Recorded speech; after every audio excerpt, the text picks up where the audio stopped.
오늘 함께 나눌 하나님의 말씀은 신약 누가복음서 22장 39절에서 46절까지의 말씀입니다. 신약 누가복음 22장 39절에서 46절까지의 말씀, 저와 여러분이 한 절씩 교독하겠습니다. 예수께서 나가시어 늘 하시던 대로 올리브 산으로 가시니 제자들도 그를 따라갔다. 곳에 이르러서 예수께서 제자들에게 말씀하시되 시험에 빠지지 않도록 기도하라 하시니 그들과 헤어져서 돌을 던져서 닿을 만한 거리에 가서 무릎을 꿇고 이렇게 기도하셨다. 아버지, 만일 아버지 계시면 내게서 이 잔을 거두어주십시오. 그러나 내 뜻대로 되게 하지 마시고 아버지의 뜻대로 되게 하여 주십시오. 그때 천사가 하늘로부터 그에게 나타나서 힘을 북돋우어 드렸다. 예수께서 손에 자서 또 간절히 기도하시니 땅이 핏방울같이 되어서 하늘에 떨어졌다. 기도를 마치고 일어나 제자들에게로 와서 보시니 그들이 슬픔에 지쳐서 잠들어 있었다. 그래서 그들에게 말씀하셨다. 너희들 자고 있느냐 시험에 빠지지 않도록 일어나서 기도하라. 오늘 이 자리에 함께 하신 우리 모든 교우들에게 주님의 은혜와 평강이 가득 임하시길 기원합니다. 지난 2주간 교회 캐노피 공사를 하면서 제가 조공으로 참여를 했습니다. 조공으로 일하면서 업자인 우리 정 사장님, 맥가이버님에게 아주 여러 차례 지청구도 들어가면서 일이 서툴다고 계속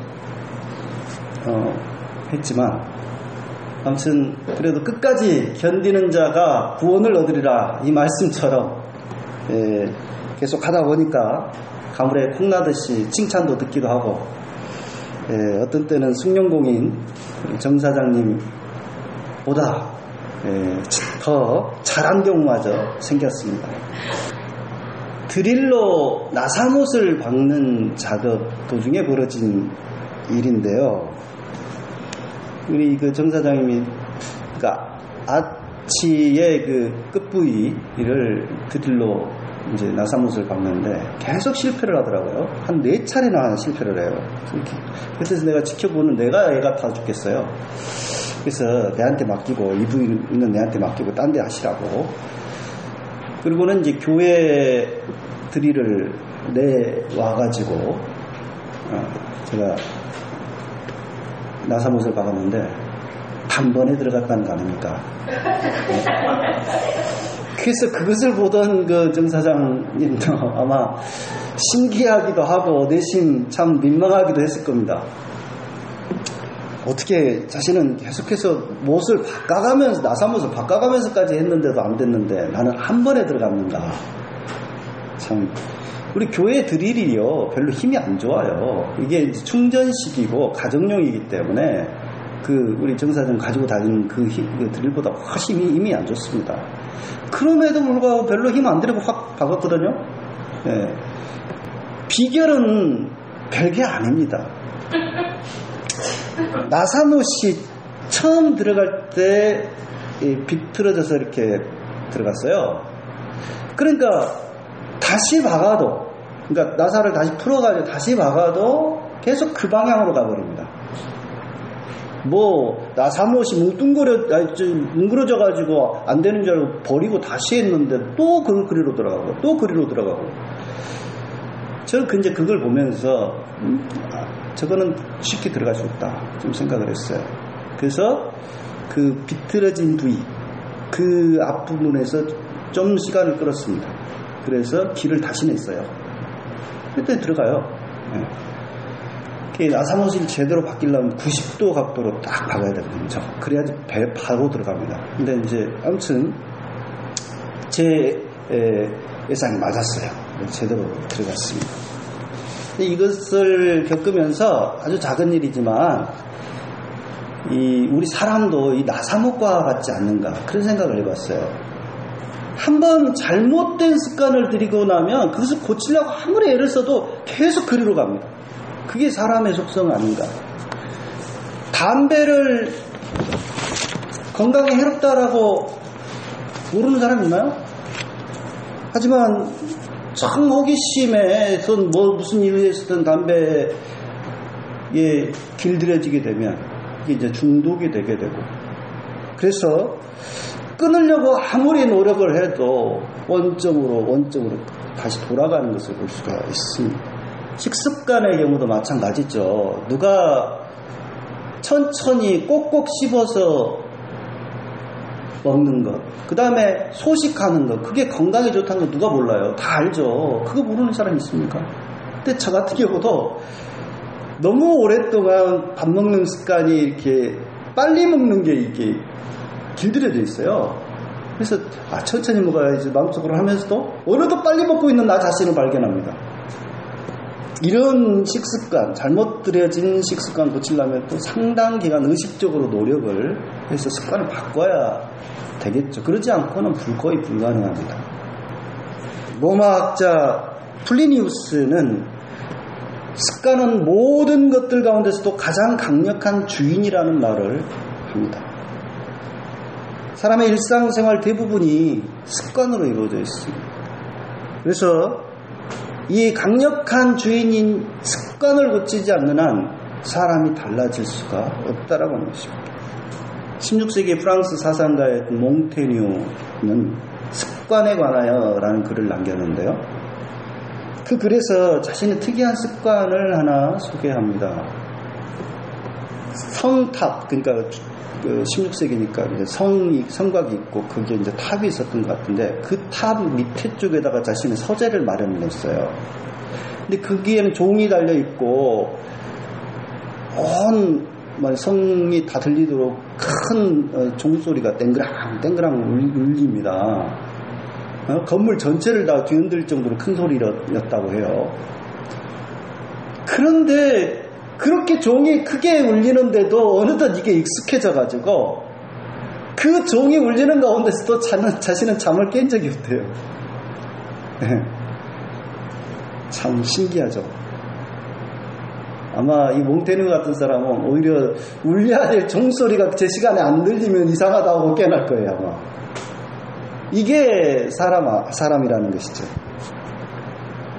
보통 사람 같으면 어떻게 저렇게 시끄러운 데서 책을 읽고 잠을 잘 수가 있을까? 이해하기 어려운 상황인데도 그게 이제 익숙해지면 그게 전혀 문제가 되지 않는다는 것이죠.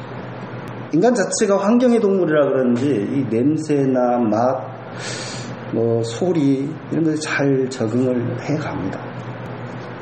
어렸을 때 길들여진 그 미각, 맛, 이게 평생을 지배하지 않습니까? 그래서 어렸을 때 맛있게 먹었던 것을 그 음식을 잊지를 못해요. 계속 그것을 찾아요. 우리 각자는 지금껏 살면서 어떤 생활 행동을 선택하고 반복해서 행함으로써 그것을 습관화하였습니다. 여러분들도 지금 우리 교우들 딱 보면은 교회 올 때 딱 앉는 자리가 있어요. 자신도 모르게 거기에 앉아 계시는 여러분들의 모습을 스스로도 생각할 수 있을 겁니다. 어느덧 그 모든 습관은 우리의 생각과 인격을 지배하는 주인으로 행세하고 있는 주인. 그게 바람직하고 좋은 습관이라면 아무 문제가 없고 권장할 만한 상황이겠지만은, 나를 망치고 다른 사람에게 불편을 끼치는 습관이라면 좀 힘들더라도 고쳐야 되겠죠. 습관은 오랫동안 되풀이하여 몸에 익은 채로 굳어진 개인적인 행동을 말합니다. 제가 습관이라는 단어의 그 어원을 찾아봤어요. 그랬더니 한자 말 그 습관 했을 때 그 습자가 기두자가 위에 두 개 있고 흰백자가 밑에 있잖아요. 그래서 어린 새가 나는 연습을 계속 날개짓을 하는 거예요. 거기서 나왔다는 거예요. 한 번 했을 때 그건 별거 의미가 없었을 겁니다. 두 번, 세 번, 1000번, 10,000번을 하니까 이게 이제 자연스러운 행동이 되는 거죠. 그래서 마침내 하늘을 나는 법을 터득하고 자연스럽게 유유하게 하늘을 날아가는 새들을 우리는 봅니다. 제가 조금 우스운 이야기로 작년에 우리 교회가 이쪽으로 이사를 했지 않습니까? 근데 이제 아침에 이쪽으로 제가 차를 몰고 와야 되는데 지금 센터가 있는 신기동 쪽으로 차를 몰고 간 적이 한 두어 차례 있어요. 가다 보니까 내가 왜 이쪽으로 가고 있지? 무려 근 20년 가까이를 그쪽으로 갔잖아요. 그러다 보니까 나도 모르게 자연스럽게 그쪽으로 가게 된 거예요. 이게 참 익숙한 그렇게 몸이 이제 그렇게 습관화되어 있는 거죠. 그래가지고 자신도 모르게 그런 행동을 하는 걸 볼 수가 있습니다. 우리 예수님에게도 습관이 있으셨더라고요. 오늘 본문은 예수님의 습관 하나를 전해주고 있습니다. 말씀 봐보십시오. 예수님은 늘 하시던 대로 올리브산으로 가셨다. 이렇게 되어 있어요.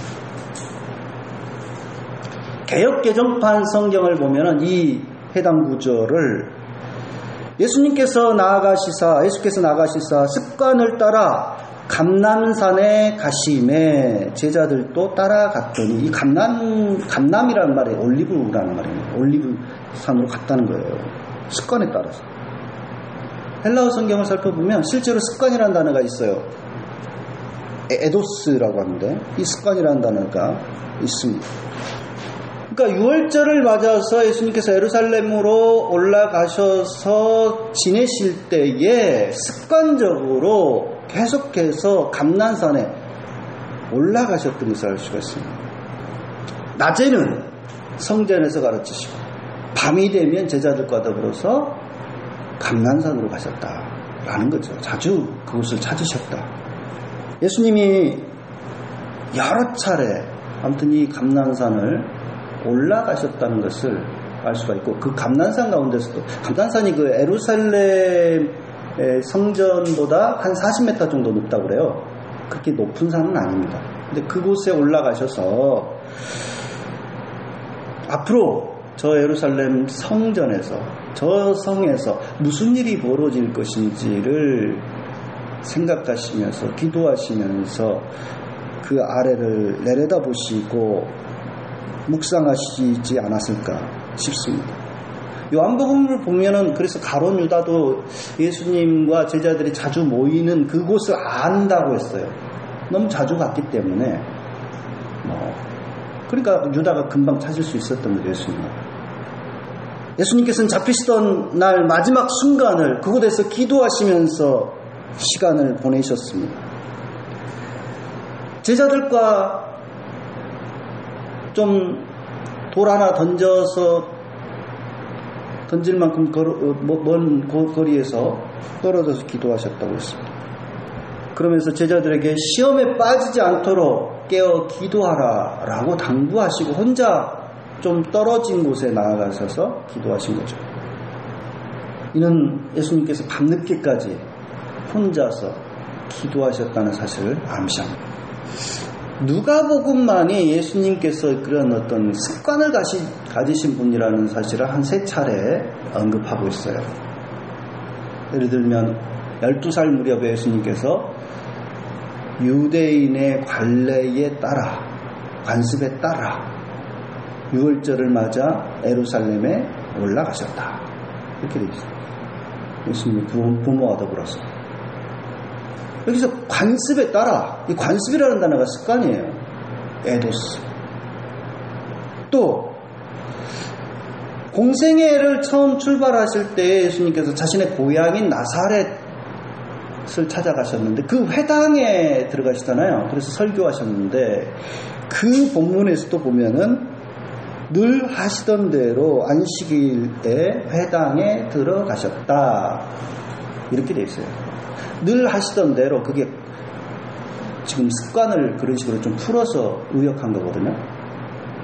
습관에 따라 회당에 가셨어요. 그러니까 예수님은 습관적으로 회당을 다니신 거예요. 유대인으로서. 그래서 성경을 읽으려고 일어서셔서 이렇게 관습에 따라 늘 하시던 대로 습관에 따라 이 모든 게 다 한 단어입니다. 에도스. 우리가 이제 흔히 그 철학에서 말하는 에토스라는 말을 하지 않습니까? 에토스. 이 에토스가 바로 헬라어 에도스와 같은 단어예요. 그러니까 습관이 계속되게 되면 그게 한 사람의 윤리가 되는 거예요. 에토스가 윤리로 보통 번역이 되지 않습니까? 그 사람의 성격, 가치, 믿음, 정신 이것을 내면화하고 체화해서 나타나는 것이 윤리지 않습니까? 성품이지 않습니까? 이게 에토스예요. 에토스.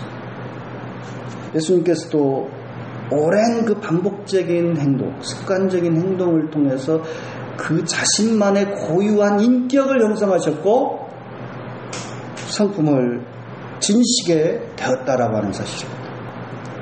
그는 유대인의 관습에 따라서 예루살렘 성전을 방문하셨고 유대인의 관습에 따라서 회당을 늘 다니셨고 유대인의 관습에 따라서 늘 기도하셨던 것이죠. 또 성경을 읽으셨고요. 예수라는 인격은 어느 날 갑자기 하늘에서 떨어진 인격이 아니에요. 그런 반복적인 어떤 습관에 따라서 그 인격이 서서히 형성되어 갔던 것을 우리는 기억해야 될 것입니다. 그래서 어떤 이는 이 사람의 습관이라고 하는 것은 가는 아주 가느다란 실과 같다라고 이야기를 합니다. 그게 반복될 때마다 점차 그 실이 굵어져요. 그래서 습관으로 굳어지게 되면 그게 끊어지지 않을 만큼 그러한 강력한 어떤 끈이 되어서 우리의 사고와 행동을 돌이킬 수 없게 만들어 묶어버린다라고 합니다. 저는 상당히 일리가 있다고 봐요. 사람의 습관이라고 하는 것은 제2의 천성이라고 할 만큼 후천적인 겁니다. 스스로 노력을 통해서 이렇게 익숙해지고 만들어지는 거예요. 처음에는 부모님이나 할지 주변 친구들이 할지 주변 사람들을 모방해서 그렇게 행동했을 수 있지만 그게 계속 반복될 때 이제 스스로 선택해서 만든 고유한 행동 양식이 되어버리는 것이죠. 우리가 매일 밥 먹고 사람을 만나서 이야기하고 TV를 보고 스마트폰을 하고 운전을 하고 웃고 청소하고 또 생각하고 다른 사람을 배려하고 모든 행동들이 가만히 살펴보면 그게 갑자기 된 게 아니에요. 오랜 시간 동안 그렇게 지금 습관화되어 있습니다. 패턴화되어 있습니다. 근데 그게 바로 우리의 인격을 형성하고 우리의 영성을 규정짓는 나라고 하는 것입니다. 그 습관, 각 개인들의 습관이 모여서 한 조직의, 단체의, 국가의 기풍을 만들어내는 거예요. 기독교인에게는 기독교인들만의 관습이 따로 있습니다. 스타일이 따로 있습니다. 다른 이웃 종교인들도 그 이웃 종교들 나름의 고유한 그런 기풍이 있습니다. 그렇다면 우리 그리스도인들에게는 어떠한 습관이 필요한 것인가? 수많은 습관이 필요하겠죠. 하지만 오늘 말씀에서 예수님께서 무엇보다 시험에 빠지지 않도록 기도하여라, 이 말씀 2번이나 강조하고 있는 것을 우리가 봅니다. 잘 아시다시피 다니엘은 어떻게 했습니까? 예루살렘을 향해 난 자신의 그 창가에서 날마다 하루 3번씩 하나님 앞에 무릎을 꿇고 기도했다고 했습니다.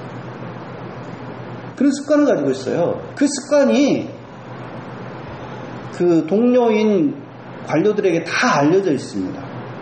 다니엘은 맨날 그 기도하는 시간이 정해져 있고 3번 그렇게 기도하더라.